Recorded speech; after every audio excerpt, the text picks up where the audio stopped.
ผมครับก็ว่ามีส่วนรวมยังขนาดหลาย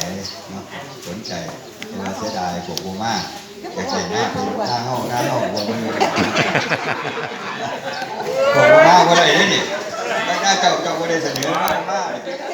เทียบก็เทียบกับมาแจกนี่ก็ได้มาขอโครงการนี้แต่ว่ามาเฮ็ดงานให้นะ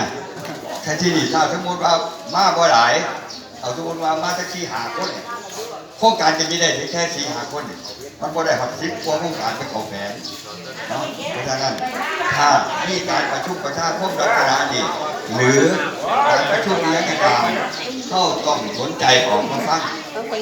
เงี้ยคุยเงี้ยนึงมาจากคนหนึ่งก็ได้มีหนังกันที่เนี่ยเราฟังไปแจ้งคนที่บ้านก็ได้หูได้ที่นี่เสียโอกาสที่บ่มาเสนอว่าโอ้ยไปแต่หน้าเป็นถ้าไปหน้าเป็นอย่างก็บ่มาดีใจที่เขาสนใจมีส่วนรวมหลายผมยอมรับว่าบัตรข้างล่างเป็นอันหนึ่งเดียวผมไม่เห็นเลยใส่เวลาพอสมควรนะครับเนาะตอนบ่ายหลังจากบ่ายหนึ่งที่ประชุมบ้านนวลสวรรค์ผู้ที่เปลี่ยนก้อนกับวันหน่อยว่าเซ่คุณมาเปลี่ยนชื่อใหม่เป็น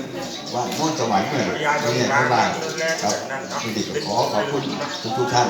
ที่สละเวลาอธิษฐานของท่านออกมาร่วมประชุมประชาคมและออกมาเสนอหนทางแก้ไขเหตุการณ์ต่างๆเพราะว่าจะสั่งหนทางบ่อน้ำบ่ออย่างกันหลายอย่างครับเพราะฉะนั้นผมกับผมจะใช้เวลาที่เพียงพอดีเลยล่ะขออนุญาตปิดการประชุมประชาคมและสวัสดีครับขอบคุณครับน่าปล่อยหรือไปยกไก่กันน้าเอาจะเปล่าไปด้วยค่ะกระแปลกับเผาไม้ยูสิว่ามีคนกินไห้